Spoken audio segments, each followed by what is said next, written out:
Hello, hope you are doing well. In this lecture, we will learn about Bayes theorem. We will start with a numerical problem. Suppose there is a disease, and for that disease we have developed a rapid test, diagnostic test, and its accuracy has been measured by a sampling by testing on a sample of population, right. So, the information on accuracy is given here.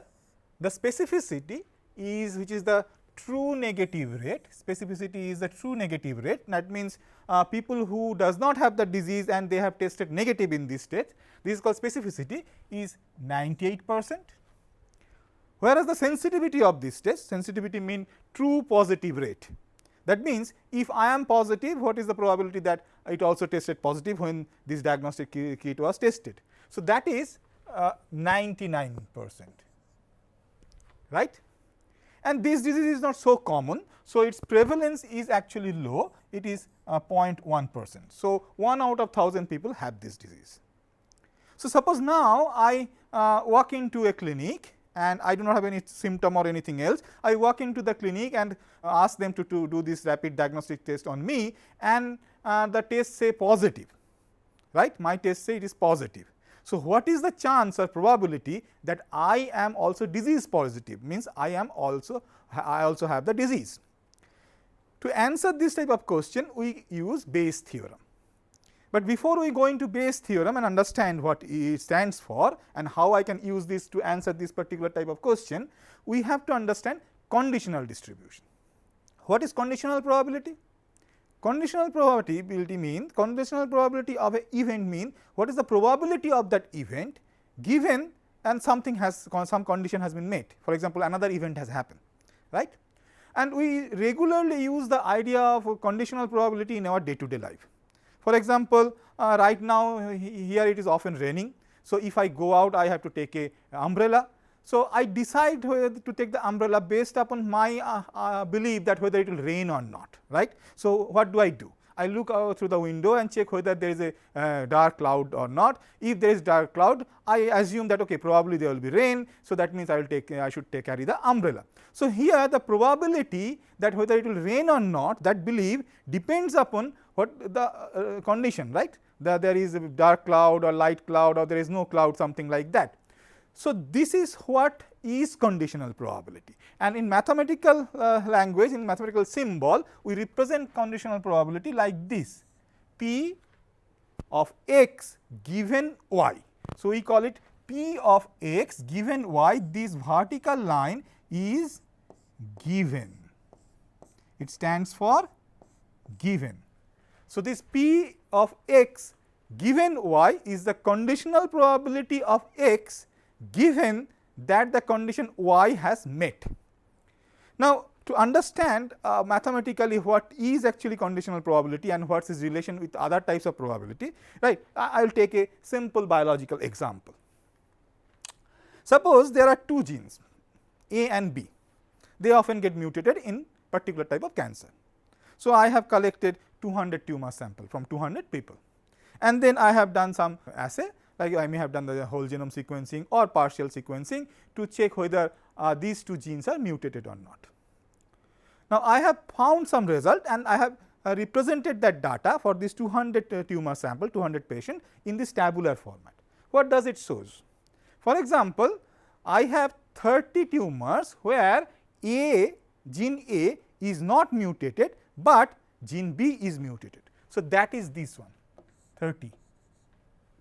Whereas, there are 200 cases out of these 200 where I have no mutation in A, I have no mutation either in gene B also.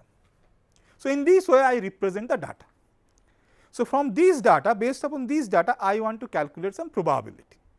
For example, I can ask what is the probability that A is mutated. Remember, we are representing by y, we are representing it is mutated. So, I am asking you to calculate what is the probability that A is mutated in this population. Now, I will take the assumptions that if I have good enough data, then the frequency of observation is equivalent to probability. So, to do this calculation, to get the probability that A is mutated, what I will do? I will check the table. So, take the first row. In this first row, in both the cases for 50 and 20, gene A is mutated, right. Out of how many? Out of 200 sample. Total number of sample in small n is 200. So, out of 200, 50 plus 20 is mutated sample. So, that means my probability that A is mutated in this set of samples is 0.35. Now, similarly, I can ask what is the probability that A is not mutated? Then I will take this column. So, that is 30 plus 100, 130 cases I do not have mutation out of 200. So, it is 30 plus 100 divided by 200 and I get 0.65. That is the probability that A is not mutated. So, in this way I can actually calculate the probability that gene B is mutated or the probability that gene B is not mutated. These two types of probability, these probabilities, probability that A is mutated, probability is of A not mutated, these are called marginal probability, right. Marginal probability is the probability of some outcome where it can happen in all possible ways, all possible conditions, right. So, that is the marginal probability. Now, let us learn another probability, that is joint probability. Here what I am asking you to calculate is the probability of A is mutated and B is also mutated. This comma here represent AND. That means what I am asking, what is the probability that P is also probability that A is also mutated and B is also mutated. I want to calculate this probability P of A equal to Y and B equal to Y. Let us look into the data table. Okay. Gene A and gene B both mutated in these 50 cases out of 200, right. So, that means my probability will be 50 divided by 200 and that is 0.25. So, the probability P of A equal to Y and B equal to Y, that means both are mutated, is equal to 0.25. Now, let us look into conditional probability based on the same data set. So, I want to calculate a particular type of conditional probability. I want to calculate what is the probability that A is mutated given B is also mutated. So, how should we calculate that? First thing I should check the number of cases where B is mutated, where it is this row 50 plus 30. There are 80 cases out of 200 where B is mutated. Out of these 80 cases, how many cases we have where A was also mutated?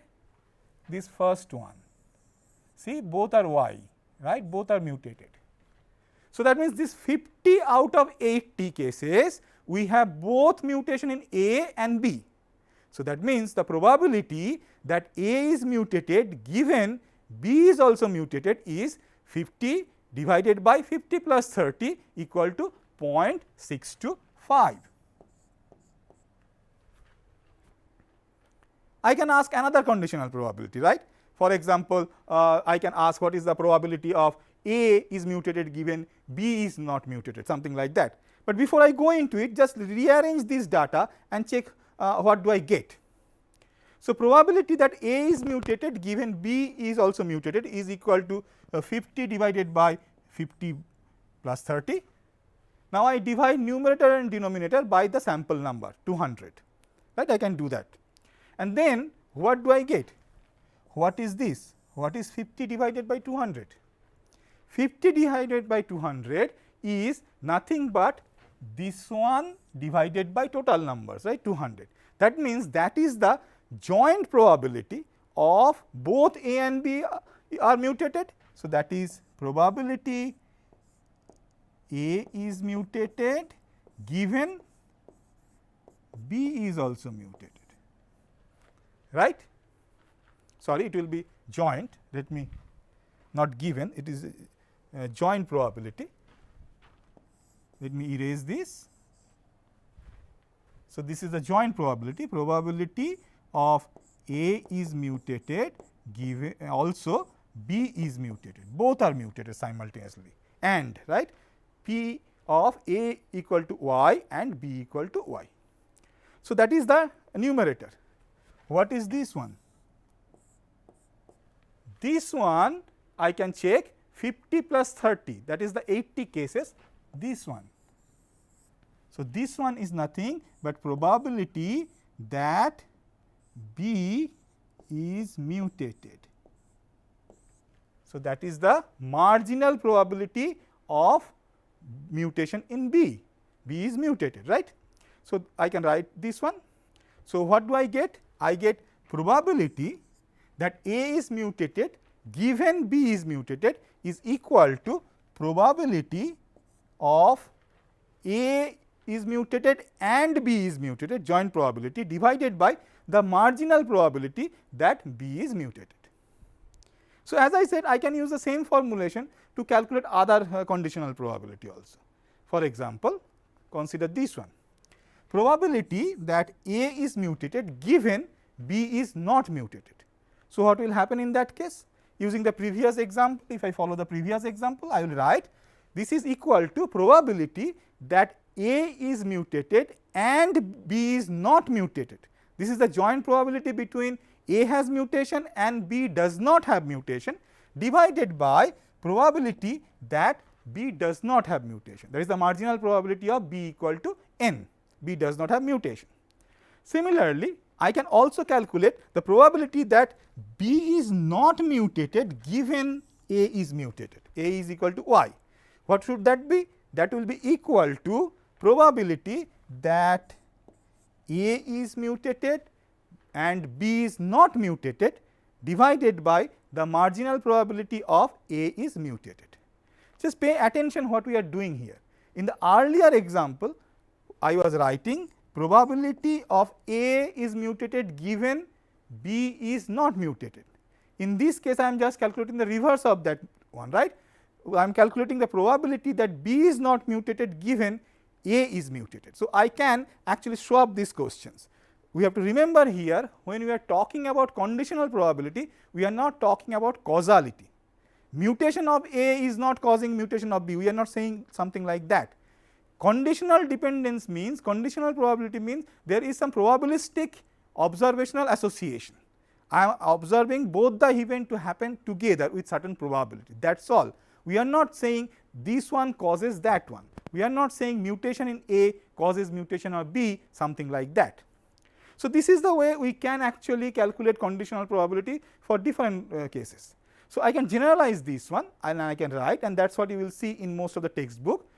The conditional probability, the probability that x given y is equal to the joint probability of x and y divided by probability of y. There is nothing confusing here. I can explain what is x and y taking the earlier example. For example, in the earlier case, suppose A equal to y, A is mutated, that may be represented as x, and suppose B is not mutated, that can be represented by y. Then probability that A is equal to y, A is mutated, given that the B is not mutated, is equal to probability, I can replace A and B these things by x and y, probability of x given y. This is the way we can in a short form write, right. That is why they will write probability of x given y is equal to probability of x and y, joint probability, divided by the marginal probability, probability of y, that is all.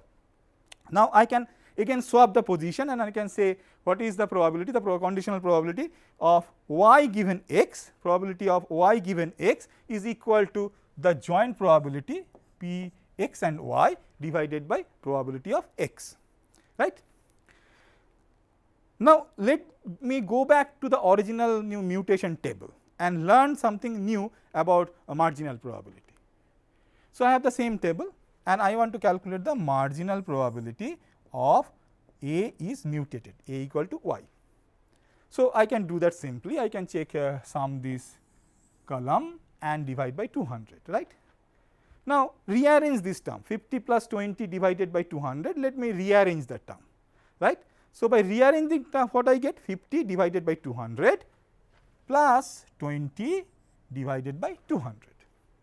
What is 50 divided by 200? Let me check. This is 50 and this is divided by 200. That means that is the joint probability that both A and B mutated, A and B equal to y. And what is 20? This one is the joint probability that gene A is mutated and gene B is not mutated. So, let me write that. So, the first term 50 divided by 200 is probability that A is equal to y and B is equal to y. And the second term 20 divided by 200 is probability that A equal to y and B equal to n, that is B is not mutated, right. So, this is essentially the what I am showing, this marginal probability of A equal to y is summation of two joint probabilities. Now, just now what we have learned? We have learned in the conditional probability thing, probability of x given y is equal to joint probability of x and y divided by probability of y, right. So, that means I can write the joint probability in terms of this conditional probability and this marginal probability, and that is what I will do here. So, what I will write? This probability A equal to y and B equal to y can be written as the product of a conditional probability and a marginal probability. What is that? Probability that A equal to y given B equal to y into probability of B equal to y. So, it is a multiplication, the product of a marginal probability and a conditional probability. Similarly, take the second term, probability, the joint probability of A equal to y and B equal to n, not mutated. What I will get? I will get probability that A is y given B is equal to n into probability of B equal to n. So, what I have got? I have got some generalized relation. If you tell me probability of x, that is the marginal probability of x, then that should be equal to conditional probability, probability x given y into marginal probability of y, p is y, right, probability of y, plus probability of x given not y. This symbol, this means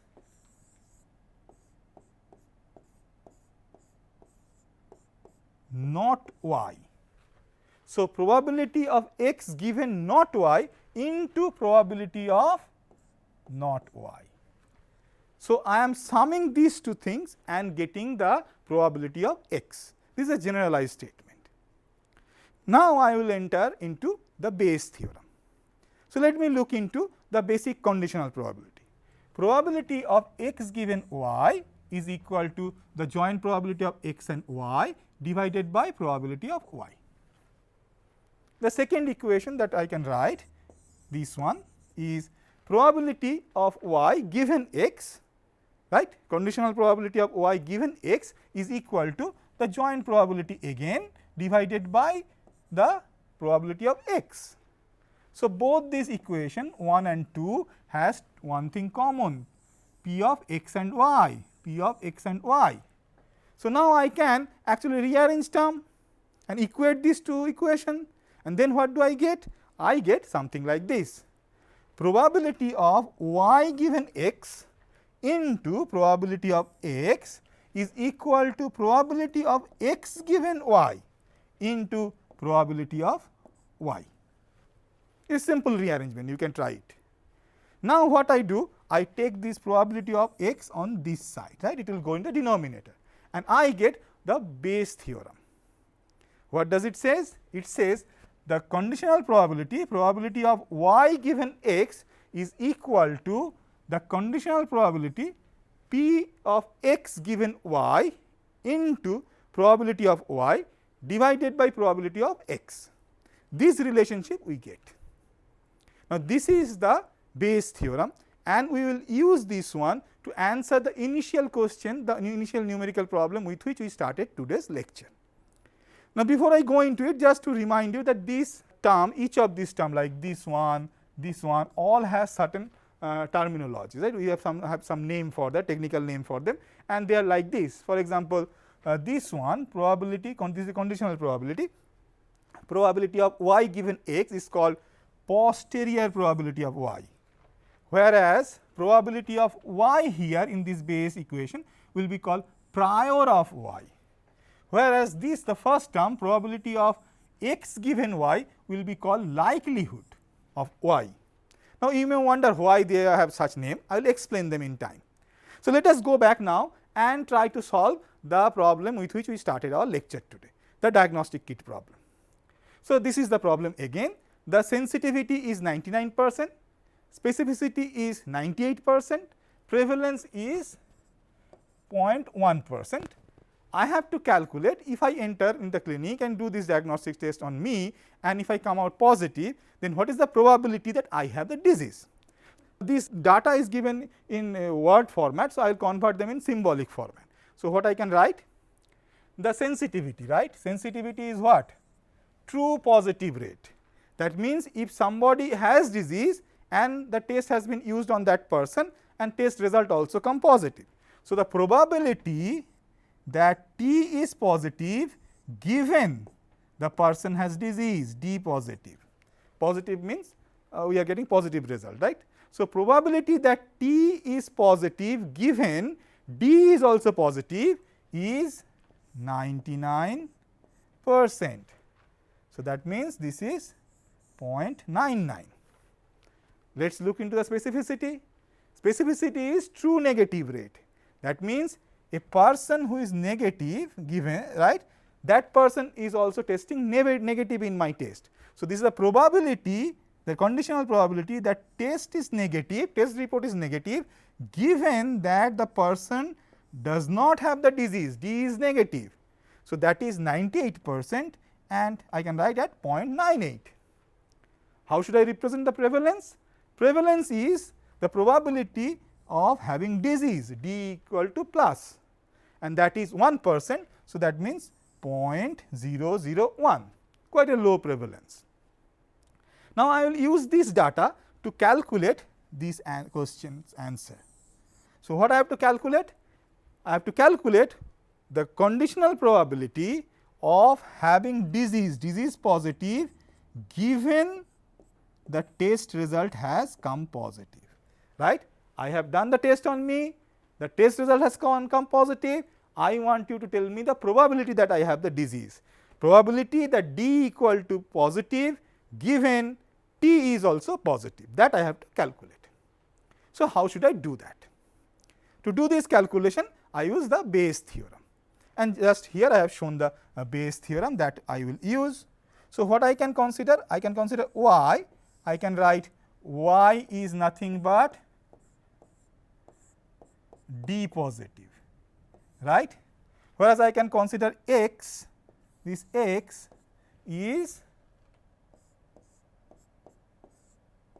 test is equal to positive, right. So, now I can use this Bayes theorem to write the conditional probability, that probability D is positive given T is positive. So, what will I get? I will get probability of T is positive given D is positive into probability of D is positive divided by probability of T is positive. Just look into the Bayes theorem and see that we are writing the same thing actually, but not in terms of x and y, but in terms of D positive, T positive. That is what we are doing. Otherwise, it is Bayes theorem. So, now I have to put the numerical values, right. So, let me start with numerical values. So, D is positive, probability of D is positive, this is given here 0.001. Okay, let me write down. Good. Probability that test is positive given D is positive, that is also given here. that is given here 0.99. So, that is 0.99, but how should I get this denominator? Probability that test is positive. Now, remember test can be positive for two type of people, right. When we were assaying and testing the diagnostic kit, we have taken lots of people. Some people who are really positive in disease, they may have come positive. At the same time, some of the people who are negative in disease may also have come positive, right. So, test positive can happen for disease positive people also, disease negative people also. So, I have to calculate the whole probability. So, I have to use the relation between marginal probability and conditional probability that we have discussed earlier.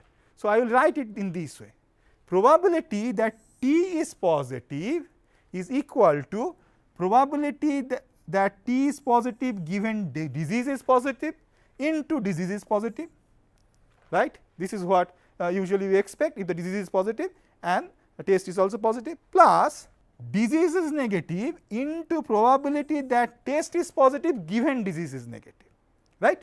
So, this whole summation gives me the total probability of having test positive.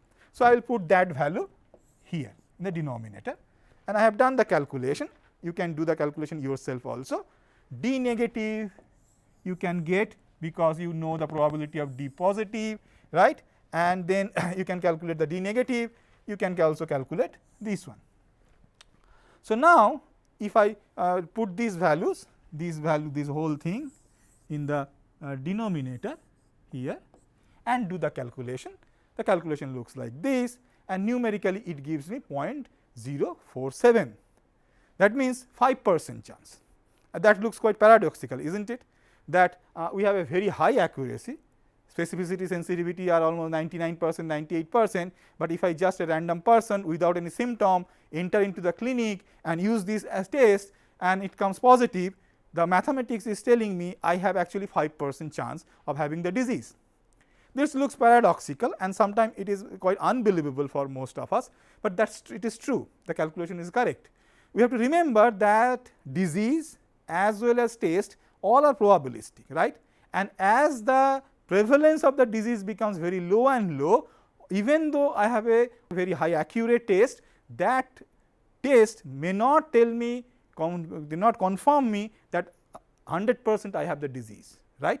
I will always have a probabilistic result, and I will show you, give you an example, or rather I will give you a home task to calculate how this prevalence of the disease can affect our calculation. I will come to that. So, here in this case I have 5% chance that I will have the disease, and obviously I have to go for some other test, other symptom things and all these things the physician will check before he or she decide that whether I really have the disease or not, right. So, now look into the same result in a bit different way to understand the meaning of those terms. Remember we said in the Bayesian theorem we have those terms posterior probability, prior probability, likelihood and all these things. Let us try to understand what are those. So, I have written down the same thing, that just what we have calculated. So, now try to think over it. I am talking to you and we know this disease happens and the prevalence is 0.1%. You have no symptom. You have not done any test about this diagnostic test for the disease, and if I ask you what is the probability, what is the chance that you have this disease, just think over it, just for a few seconds think over it. What is the chance? You have no symptom, you have not done the test, you know the prevalence is 0.1%, that is what information we know from the newspaper, and if I ask you what is the probability or chance that you have the disease, okay, your common sense will obviously say, okay, I know only from newspaper that it has prevalence of 0.1%. So, okay, I have the chance of 0.001, 0.1% chance I have, that is right. So, this is your prior belief, right. Before you have symptoms or test, this is your belief. So, this is your prior belief. So, now you go to do the test and you came positive in the test. So, now you use your result and the Bayesian calculation, and the Bayesian calculation now say that your chance of having the disease is 5%. Earlier you thought it is 0.1%, right. Now you think it is 5% just because you have done a test and positive result has come. So, this is your posterior, means now you believe. So, it is a posterior probability, right, and this is your prior. Before the test, this is what is your belief. So, that is why this term here, probability of disease positive, the prevalence is actually our prior. And now, when you have done the test and you know the probability of you having disease is my posterior probability.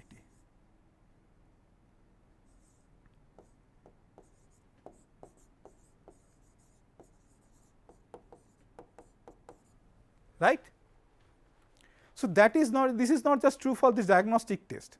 If you are building models to fit a data or something, you may have some prior belief how good is the model, right. You may have multiple model and you may have a judgment, you may have a belief that okay, the third model will fit the data better, it explains the data better.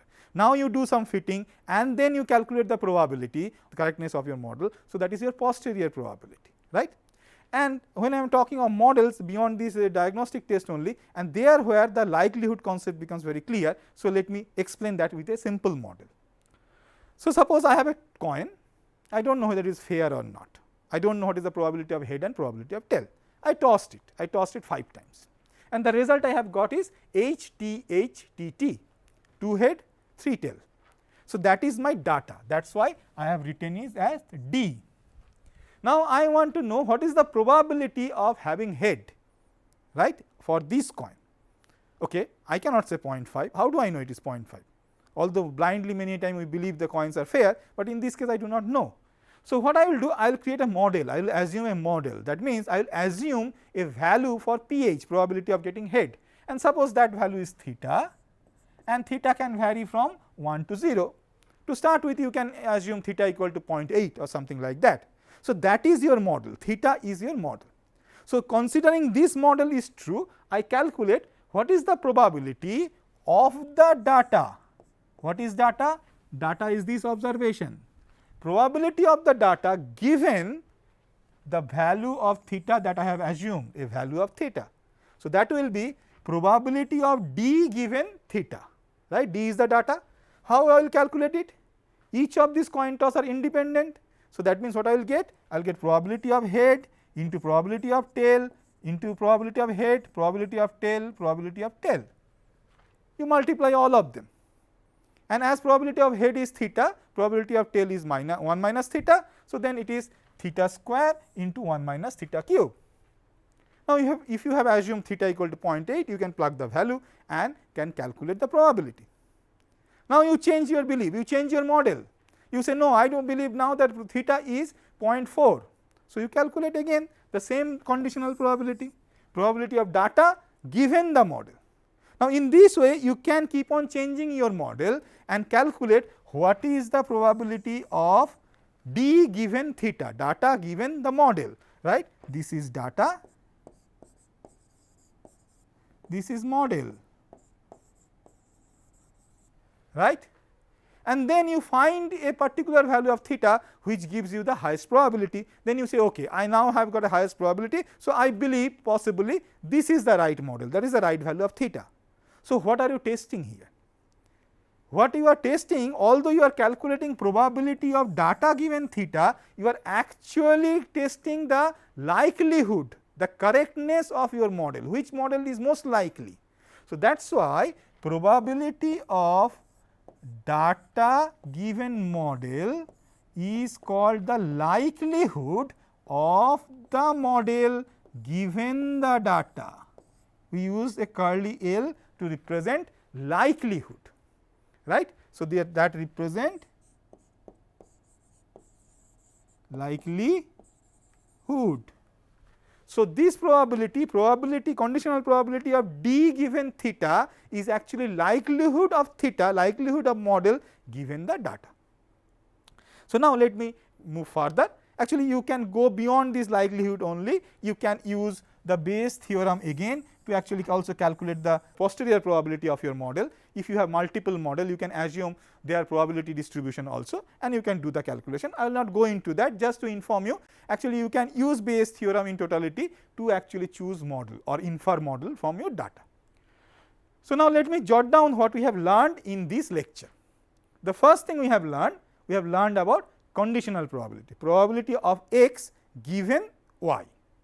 And now we have expanded this definition of conditional probability, and what we have learned is that the conditional probability of x given y is equal to the ratio between joint probability of x and y and the probability of y. So, it is p of x given y is equal to p of x and y divided by p of y. Similarly, we have run the marginal probability of x is equal to probability of x given y into probability of y plus probability of x given not y into probability of not y. These two rules, these two relationships are very useful to do lots of conditional probability calculation. Based on this idea of conditional probability, we reach the Bayes theorem. What Bayes theorem says? The conditional probability, probability of y given x is equal to the conditional probability x given y into probability of y divided by probability of x. So, this one, probability of y given x, is called the posterior probability, whereas the denominator probability of x is the marginal probability. Probability of y is the prior probability, and probability of x given y is the likelihood of y. That is all for this lecture. Before I leave you, I will leave you with a problem. As I said, many a times it is unbelievable to know that a assay which is so accurate, having high specificity and sensitivity, when I use the Bayes theorem and I calculate the probability of a person who has tested positive, whether he has a disease or not, becomes very low. That probability is very low. For example, in our example, it was only 5%, right. So, actually this calculation, the probability that you are disease positive given you have tested positive, what we call positive predictive value of a test, we call it positive predictive value of a test, and it is represented by this one, probability of D is positive given T is positive, actually depends upon the prevalence of the disease. Now, remember, many a time prevalence of the disease may have been calculated, many a time we may have guessed.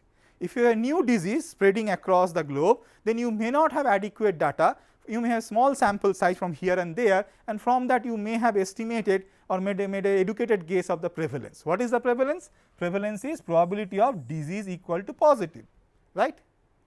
So, what I want you to test at home is that take multiple value for this probability, this prevalence, probability of D equal to positive, disease positive, starting from 0.301 to 0.1, all these value. And then you use the same thing, same sensitivity and specificity that we use for our calculation, and calculate this one. Probability of having disease given test is positive, which we call positive predictive value, and then plot it here. You can do it manually and then make a plot in Excel or any other software if you have access to, and draw the plot. That is your home task. Please try that. This will clear lots of idea about Bayes theorem, and it will make you more confident to use Bayes theorem in other problems. That is all for this lecture. Happy learning.